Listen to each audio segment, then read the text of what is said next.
Joseph Kazazian, it's a really pleasure to have you on Syriana Analysis. This is your first appearance on Syriana. I've seen your tweet the other day on Twitter when you tagged Serj Tankian, his well-known, famous Armenian singer of System of a Down.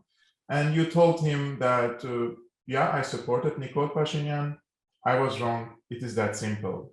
But before going to whose fault is this and what happened, especially after the second Artsakh war, could you tell us a little bit about yourself? And did you support Pashinyan in 2018 when the Velvet Revolution happened? And what were the reasons, if you supported him back then, and if you didn't support him, what were the reasons as well? Understood. Well, Kevork, thank you for having me on. It's truly a pleasure and an honor. A little bit about myself. I'm an attorney in California. I've been an activist for as long as I can remember, maybe since I was 15, 16 years old, very involved with the ANCA, with Armenian related issues. It's given me, of course, I'm very grateful for this community and what we've been able to accomplish over the years.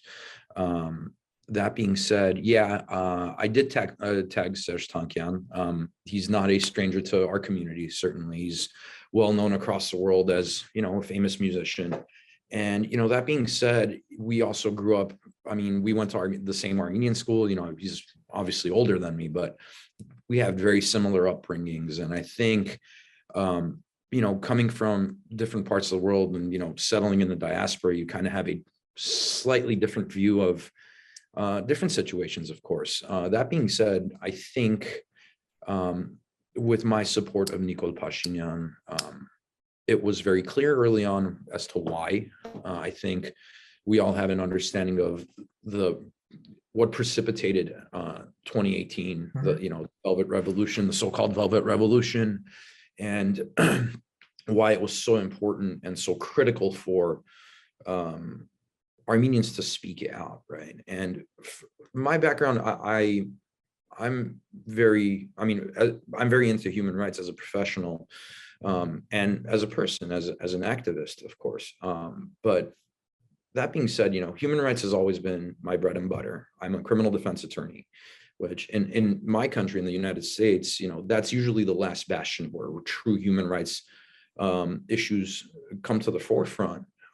With several other, notable exceptions, of course, being constitutional law, some child dependency related matters. But, what I do is deal with courts that are considered emergency courts, that deal with a defendant's rights before they are, sentenced or tried, what have you. So the impetus for supporting change in Armenia was very important for me. Of course, my ancestors, were immigrants to Armenia. They immigrated from Syria in 1947. My parents left communist Armenia for the United States in 1977. So gives you a bit of a unique perspective on both, the diasporan's mentality on top of having the vision and understanding of how someone who's lived in Armenia would feel. So fast forward to 2018, we all know what happens. There was this amazing, from what it seemed like, an amazing movement where people were excited for change. And, we were using all these, for lack of a better explanation, all these sexy progressive terms to describe what was happening. Was I a fan of Nikol Pashinyan, the person?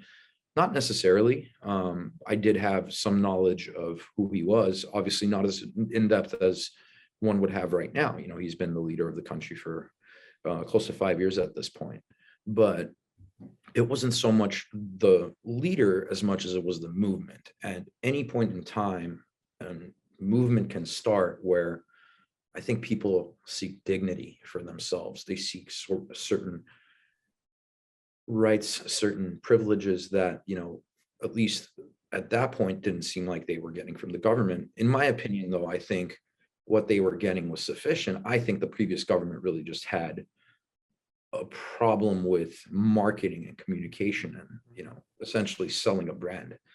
Here comes Nikol Pashinyan, who starts a march from Gyumri, and his movement is almost like this mythical hero riding into town to, like almost like a Western movie to, clear the outlaws out. And, there's a new sheriff in town, that kind of narrative that was, I think, it was very attractive to a lot of people, especially young activists like myself at the time.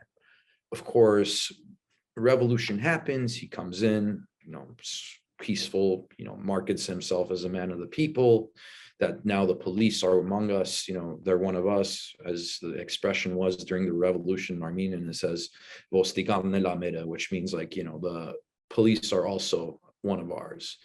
And of course, with that, you slowly start to see the, I guess, eroding of certain aspects of the civil society that, to the credit of the previous government, the Sarkisian government, I think they put in a lot of places or a lot of pieces to be able to essentially have that type of movement grow. What I think was the impetus for change was when Sarkisian announced at that point that he's going to seek another term, this time as prime minister. And by and large, it seemed as though this was going to be something that our neighbors are accustomed to, something that's hereditary. Of course, we didn't want that. We don't want that. And mind you, a lot of people called Armenia a dictatorship at the time. Armenia, in my memory, there has been issues of, election fraud, electioneering. I don't see Armenia as a dictatorship. It never has been. But unfortunately, I think we're heading in that direction, right? Now, under Pashinyan, you mean we're heading towards more authoritarianism? Absolutely, because even in this concept of American governance that we have, we don't like a tyranny of the majority. The Federalist Papers are a good indicator of that. We want to be able to protect minority rights, and the right to speak, the right to move. And I think as recent events have showed, there's been an uptick in violence, there's been an uptick in police brutality, there's a lot of hate speech that happens. And those egalitarian ideas of free speech and free press and to be able to criticize the government, I think are slowly starting to deteriorate. And as if you're a human rights defender of any kind, you want to be able to make sure that you're a watchdog in that situation of the government, not a lapdog of the government. And I think unfortunately what we're starting to see is, much like Serj Tankian, that people are starting to become lapdogs of the government. You can criticize the government and, still support the government. I understand that. But at this point, we're heading down a very slippery and dangerous slope. And I think it's plainly aware as to what's happening. There are two topics here in parallel. They're going together. First of all is the second Artsakh war. I think it was the U-turn in the mood of lots of people, especially those who live in Armenia and also in the diaspora, against Nikol Pashinyan for his mismanagement of the war, the miscalculation. Some of they say that he was complicit. They go too far into calling him a traitor, right? On the other hand, we have now increased protests against Pashinyan, and as far as I see from the videos coming from Yerevan, there is a crackdown on the protesters and brutal use of violence, including my friends. Like I can see the videos on my friends' social media accounts. So the question here is, let's say the social workers, the human rights activists, these campaigners who were with Pashinyan in 2018, and rightly so, right? Because he was preaching about these democratic values and human rights issues back then. Why haven't they changed their position when Pashinyan changed his attitude towards the people? And we're not only talking about like Pashinyan is oppressing the minority people, because if you see the elections, the last elections that happened, I think Pashinyan didn't get the majority of the voices in Armenia because half the country didn't even participate in the elections. Right, and that's an important thing to note, right? First of all, your government is only as strong as your electorate. I think that's clear, right? You want to talk about Pashinyan having a popular mandate, he does, but as far as the way you've analyzed the numbers, I think correctly, it tends to show that, that civic enthusiasm that he brought in is at this point non-existent. What also makes the situation difficult is one of two things that you mentioned, obviously the war and, the capitulation, the agreement that he signed. And on top of that, I think there's issues with the opposition as well, because at least in public perception, you're talking about people who are, as we call them, the Nakhins, or the, from previous governments. And I think a lack of vision, a lack of coherent vision for the future as to how the country would move forward. And I've thought about it a lot as well. You know, it's not like there's particularly somebody that I see as, you know, the future of Armenia in the opposition. But at this point, you ask yourself the question, what future can you have if you are not a sovereign nation at this point? And I think it matters as to where Armenia's sovereignty is going. Now, a lot of people are, you know, saying that, which is well documented, that Nikol was a recipient of, you know, Western funds, whether it's CIA, USAID, you know, the record is very clear on that. I don't think there's any dispute of that. What I've tend to see more towards the end of the war was Nikol now having to kowtow not just to the West, but also to Russia, who is obviously the big player there. You now have Turkey, who was instrumental in the 2020 war in how they supported, you know, their ethnic brethren in Azerbaijan, and essentially, you know, with the use of Bayraktar drones, with the use of, you know, NATO technology, were able to easily route an army that, by and large, was made up of 18 to 20-year-old volunteers without proper equipment, without proper military spending. And this is, in the grand scheme of things, you ask yourself the question, now that you've seen what happened, now that you know that, you know, we've had, as a people, 5,000 young men and women who have perished, you know, you still have more who are in captivity, that are being illegally tried by, you know, the Baku government. And when you're seeing the posturing of the current government and the nature of their messaging, in good conscience, that's not something I can support. And, you know, as I'm saying that as a diasporan, and I think in good conscience, a lot of Armenian citizens of the Republic of Armenia, residents of the Republic of Armenia, cannot support that either. So what we are now facing is a catch-22 in the most traditional sense, where you face the prospect of a new war or new aggressive posturing from Turkey and Azerbaijan, and you lose your sovereignty in that way. Or, as I'm seeing it these days, is you have essentially someone like Lavrov, who is, you know, Russia's foreign minister, coming to the country and essentially dictating his terms to the Armenian government, saying this is how it's going to be done. At least that's my opinion. I mean, obviously, I'm party to those discussions. You have essentially weak, ineffectual leadership, starting from the top down. You have lots of inexperience, and this was one of my biggest problems with the Velvet Revolution, was that you had people who were good managers, people who were good bureaucrats, people who were technocrats. That, you know, the English expression is, you know, you threw the baby out with the bathwater. Got rid of these people who had been government professionals, you know, in the name of the new, getting rid of corruption and graft and this and that. Your average government bureaucrat is not on the take. Your average government bureaucrat, especially when you're talking about in foreign affairs, if you're talking about in, you know, the health ministry, whether it's the Ministry of Culture, and obviously the most important is the Minister of Defense, right? Where the posture that Armenia has to take is one of a army state. And I think once that started to get dismantled, it became very clear what the result was going to be. Now, that being said, the jury is still out on whether, if, you know, if Serge was in charge, or if Robert was in charge, or any of the other previous leaders were in charge, that the outcome would be any different. Well, I think it's clear it's not so much what the outcome of the war was, because that's already happened. What happened afterwards is really where my intentions, and I feel like a lot of activists' intentions, started shifting towards, we not only do we need to stop the bleeding, but at this point, Azerbaijan is coming onto sovereign Armenian internationally recognized territory, and essentially we're with complete inaction and silence by the so-called civilized world, who is preaching now about territorial integrity of Ukraine, but they say no word about Armenia. Although these incursions are happening, as you mentioned, in the internationally recognized Armenian territories in Armenia, not disputed, for example, according to the international community in Nagorno-Karabakh. However, I want to mention something. In my opinion, what happened during the war and what came afterwards were very, very important and crucial, as you mentioned.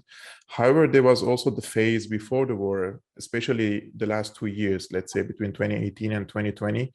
In my opinion, Pashinyan did all he can to thwart or destroy the relations between Armenia and, for example, Russia. He did all he can to anger Iran, for example, by opening an embassy in Israel. With Russia, it was quite clear by sacking lots of officials who were pro-Russia, voting against Russia in international bodies, and of course the rhetoric during the Velvet Revolution. Some of the people were calling Russia as occupation force, and I truly understand some of the people's frustration towards Russia. Right? It has a history. You have to understand history, so you don't know why the sentiment. However, practically speaking, when you come to an area like in the Caucasus, that you are a country sandwiched between Azerbaijan and Turkey, your only security guarantor is Russia. And this is, realistically speaking, if you want to talk about realpolitik. But if you want to talk idealistically, of course, Pashinyan prefers the socks of Justin Trudeau, and he prefers to call Angela Merkel during the war than calling Putin. But I remember, I think the 5th day of the Second Artsakh War, on the 5th day after he called Trudeau and Angela Merkel, he called Putin. And Putin was on a phone call with his ministers. And when he picked up the phone and he recorded it, because he's a badass, he does such things, right? He recorded this incident. He said, "Oh, Pashinyan, what do you want?" And Pashinyan said, like, it's an urgent, like about the Artsakh War. And Putin told him, "I'm busy now. I call you later." And he turned the phone on his face. So when I saw that, I was like, we're going to lose this battle, because without an international backing, just take Syria, for example. Syria still has way better army, much more better equipment, way more better air defense systems and everything. But when they were like overpowered, right, like so many outside powers intervened in Syria, it's not wrong to call your allies. But this has to have a phase before the war, that you are networking with your allies and you're making sure that your interests are interconnected with their interests. So if something happens to your interest, your allies will be motivated to intervene. But when you are destroying these channels, right, with your traditional allies, especially geographically, you're located in Eurasia, let's say, and not in Northern America, to have better relations with Trudeau, for example, than having relations with the neighboring countries. And especially with Iran, it is very important to have good relations with Iran, right? Right. And a few things that you mentioned there. So my position has always been the following. You know, I live in the US. You know, I am the West, if you will. I was born and raised in this country. So my education, my upbringing, outside of what I've learned from home and heard from my parents and seen, you know, studying, being a student of my own people's history, I've always said this: when NATO is willing to bring a NATO army and park it on the borders of Armenia to deter another NATO ally on the West, and essentially their little brother on the East, believe me, I will be waving the NATO flag. I will be wearing the 4-pointed star, and, you know, I would be preaching the virtues of the alliance. But, you know, we're also not myopic. You know, I understand the importance of not only having good relationships with the West, rightfully so, but also with the East. Russia is that army that has parked, essentially, they have the air base, and they have the garrison in Gyumri. They now have a presence in Syunik. They have obviously a presence in Artsakh as peacekeepers. And you don't want to bite that hand. And I think what Pashinyan ultimately did at this point is that he became Putin's useful idiot. Yes, he is. Yes, he is. He is now. Beforehand, the relationship that Robert Kocharian, for instance, had with Putin is well documented. Sarkisian had cordial relationships with not just Russia, but the West as well. What I admire and at this point miss about Sarkisian's government is their ability to posture with foreign policy. because we were part of essentially the NATO partnership, but at the same time, we were a part of the CSTO, the Eurasian Economic Union. And that is a posture that Armenia must take. We are not in a position geopolitically to be able to turn away those who are interested in us for the exact reasons of what we saw in 2020. Because when you're posturing in a certain way and you're turning away those who, by and large, we consider friends, and you're calling them on the fifth day, and you're not using your actual army, you're using conscripts who are 18 to 20 years old. You have equipment that's sitting in Yerevan. You have medical stockpiles, equipment stockpiles that are sitting in Yerevan. Your call does not go, should not be going through on the fifth day. Your call should be going through in the first 5 minutes, saying, Yes. And hindsight is 2020, obviously. And what I will say is this: we now know how much was lost on the first few days of the battle, on the first few days of the war. And that's coming from information from Armenia, from outside of Armenia, that we'd lost probably close to 500 to 1,000 men on the first day. And that's not your 2016 4-day war that we had. That's something that was of a monumental scale. In fact, I remember speaking to fellow activists during this time who were in touch with people who were inside the government, within the ministries and whatnot, that were saying, that were telling me, Joe, you need to go home because this is the real deal. It's happening. This is a nightmare scenario that we should have been more prepared for. And I take responsibility for that too. And I think anybody who has a conscience within our organizations here, abroad, in the diaspora, whether it's the United States, Canada, Russia, you name it, this is the scenario that all of us should have been prepared for. But the Armenian government and the leader of the Armenian government is always the one that should be held most accountable. Yes. And I think the biggest tragedy to this day was how woefully unprepared we've been. Now, some will go back and tell you, Kevork, we had 30 years to prepare for this. We did, and we didn't. We should have been more prepared for this, more contingencies. We should have spent more on this and that and the other thing. There's no doubt as to where Armenia's budget needs to be heavily reinvested in. And what's particularly shocking at this point is this current government is not reinvesting where they should. And what they're doing is, there's the chief of general staff is no longer an existent position, is my understanding at this point. It's been a vacant post for the last 14 months post-war. And you have an army that's suffered heavy losses, that has enemies both to the east and west that are chomping at the bit. You have Georgia in the north, who was by and large useless. And you had Iran in the south, who has taken, mind you, the only open border we really have is with Iran, which is what, a 7-mile border, which is tiny. But Iran recognizes the interest of Armenia more than at this point Armenia recognizes the interest of Armenia. That's so true. That's so true. And my entire shock is this, and this is a commentary on how Armenians think, because as a fellow Armenian, you know how we think.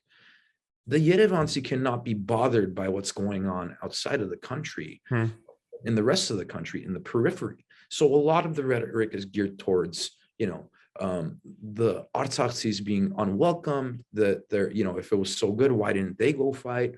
This erosion of national identity. I'm not even saying nationalism as a concept. No, it has nothing to do with nationalism.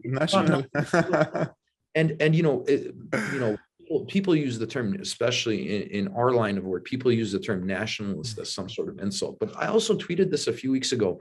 You can be a nationalist and support strong borders. You can be a nationalist and support minority rights. You can be a nationalist and have a democracy that's robust, that's going to protect everybody and be a big tent, because this concept of nationalism and national identity are very important to us, because they've kept us alive for how long? And this is what also the enemies, Armenia's enemies, Azerbaijan and Turkey, both used their national identity.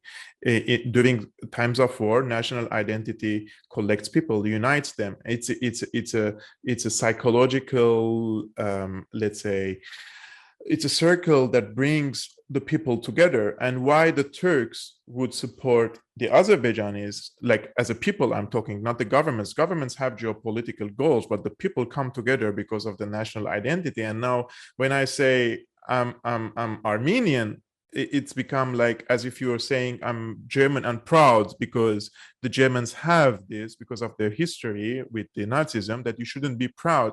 But what's the history of Armenia? The national identity here, it's a defensive mechanism between two hostile countries that keeps the country united. People confuse between nationalism as a force that that expands towards other countries, which we don't have that aspirations. And then you have a national identity or nationalism that keeps the people together in times of war, such as what happened during the Second Artsakh War. And very important, this is very important for people to understand, especially those who are living in Armenia, and they call themselves the Eurocentric Armenians or the liberal Armenians. And I have no issues with them. Be whatever you want, but don't destroy the foundation of a nation, which is national identity, especially for a smaller country like Armenia, sandwiched between two hostile countries. My question for you would be, because I'm really interested about also Serge Tankian's support. Like I had a conversation with him on Facebook. He's not really friendly in his, let's say, answers. And recently, he really insulted a young woman who lives in Artsakh. Why do you think he's so defensive, like in his rhetoric when it comes to Pashinyan? You feel like he's part of a project. He's not only supporting a person, but also he's part of a more liberal Western establishment, let's say, that he wants to protect also in Armenia. And secondly, very quickly, we have only 10 minutes left. Who do you think might succeed Pashinyan? Because in the last elections, I mean, he won again. Right. So to answer the first part of your question, especially when it comes to Serj Tankian and it comes to his positioning and his posturing, really, he had, I believe, a lot to lose, right? You go out on, and this is, I think, a humanistic quality. I think we all have that.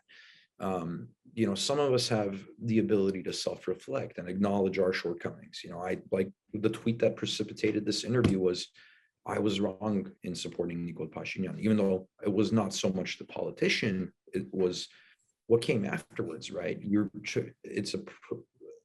Your ideals and the purpose of nationhood and sovereignty, to me, are more important than the political posturing that you would take. Now, given that Serj Tankian is a noted artist, you know, he's world-renowned, I'm actually a very big fan of System of a Down. And a lot of my early political upbringing came from, you know, angered cities gripped in oil crying freedom, headed to absolution, but you still feed us lies from the tabletop. Or some words to that effect. You know, they had songs about the Armenian Genocide, and I can't take away from the fact that they put Armenians on a map for the right reasons, that they were the voice for the voiceless in a very different way, because they were taking our issues and putting it on the mainstream. That being said, though, we need to look at where we're at now, where Serj Tankian, God bless him for all the work he's done, all the positive work he's done. I can't take that away from him. But we're talking about now, and I'm sorry if people don't see it this way, we're talking about the existence and future of our nationhood, yes, where our nation's sovereignty and even our borders, our existence is in question today. And the one thing I will say is this: he shouldn't have said that thing to that young lady. And I certainly take exception to the word traitor and the word Turk being used in certain connotations, because look, as an Armenian man, I know that, you know, if they call us Turk, it's not because it's not an insult to the nation of Turkey or the Turkish citizen, is that your interests are so contrary to that of the Armenian nations that you are essentially the enemy, right? And Tavajan, traitor, is, you know, someone who's committed treason. I do believe, and I'm going to put this clear as day, I do believe Nikol Pashinyan is a traitor. I think when you look at Serj Tankian as this artist and activist, and, you know, a lot of people rightfully so point out that, you know, he's a musician, what do you expect? But you know what? A musician's opinion to me is as relevant as a man who owns a body shop, as someone who is sitting in a cafe at Bushamud, as someone who is an Armenian in the streets of Aleppo that just saw a civil war devastate and decimate their country, as a lawyer in Glendale, California, who is, seeing the progeny of constant out-migration, where my friends are from post-revolution Iran, post-civil war Lebanon, post-civil war Syria, post-communist Armenia, post, and there is this national identity that we've developed outside of that. And yet everything we do is dedicated towards the nation. I don't question Serge Tankian's, here we go again, mixing Serge's. I don't question his intentions, but I do question who he is receiving guidance from. And to be able to say, and excuse my language, I don't like to say this, but for him to say, lick my proud Armenian asshole, as a modicum of free speech, as like, oh, I can say this, he's ignoring the very fact that the Pashinyan government is now criminally charging people for speaking out against the government, for calling him a capitulant, for calling him a traitor. So on the one hand, you have this freedom of rhetoric, this freedom of, being able to criticize and rightfully criticize the government. And on the other hand, you have hate speech, which has its own negative effects. The rhetoric is very toxic, and it's been very toxic for a very long time. There's plenty of people that I disagree with, people that we both know, people that probably me and you consider friends, but have very divergent opinions after that. Yes. But we keep the discourse civil. I mean, there's been times where I've been insulted. Certainly people call me a traitor for supporting one side, and from the other side, they're also calling me a traitor. So I think if I'm somewhere in the middle, I think I'm sitting pretty safe as far as my allegiances are concerned. Who could succeed Pashinyan? Like, people are afraid of the Nakhkins, those who were in the past. In 2 minutes. $1 million question for you in 2 minutes. I have a very short and sweet answer. In my opinion, from what I've seen from all of the rhetoric in Armenia, there's been only one person I can think of that would be an excellent, not only manager, but leader of the country, and by and large enjoys popular support: the human rights defender, Arman Tatoyan. From the onset of the war, he was pursuing every avenue to get the Armenian people help. He was filing lawsuits in the European Court of Human Rights, pointing out very known human rights violations after the war. When the Azeris started their incursions, he was the only one documenting it. He was silenced by his own government, and that is a position that is a government-appointed position. And he remained impartial and did his job. And to this day, we need more Arman Tatoyans, people who recognize that we have relations with the West, we have relations with the East, we have important human rights issues that we're facing every day. Our sovereignty is at stake. And we need somebody who's going to be able to balance that efficiently. And the only person I can see that's been able to do that, and by and large enjoys support from not only the populace, but also from the opposition, but also from outside partners, whether you're talking about the European courts, you're talking about the European Union, whether you're talking about Russia, the Eurasian Economic Union. I believe that that is the type of Armenian we need to lead this country. Nikol Pashinyan was nothing more than a vehicle. Armenians will not go back to the past. We won't allow it. And I think that fear is, for some people, a well-founded one, but not for me, because there is nobody who is that stupid to run the country how it was run before. And I think every stakeholder, whether it's the opposition and the current government, realizes that too. But the problem with the current government is, I fear that there is far more insidious things that are waiting for us. And I cannot take that chance in good conscience. And the Armenian people shouldn't take that chance in good conscience. Joseph, such a brilliant answer. You are an excellent analyst. To be honest, you are very smart. Armenia is very lucky to have a person like you. I think you will have a greater role in the future of our fatherland. And what you're doing is already amazing. And I was really pleased to talk to you. And I'm sure that the audience of Syriana Analysis appreciate your input. Thank you, Kevork. It was a pleasure, and thank you for having me. I look forward to speaking to you more in the future, even off the record. I'm not inviting myself back on your show, I promise. I will invite you, and you dedicated a lot of time during your lunch break. I really appreciate it, and I will definitely have future chats with you, whether in private or on Syriana Analysis, because we have to follow up and we have to take your perspective into consideration, and also for the people to watch and listen to your ideas, right? Ladies and gentlemen, that was our interview for today. I would like to remind you that I activated the membership on Syriana Analysis. You can just click on the join below this video if you want to support Syriana Analysis. I'm posting exclusive short commentaries for the members of Syriana Analysis. It would be great if you can support. If not, we can continue in our path like this. And see you next time.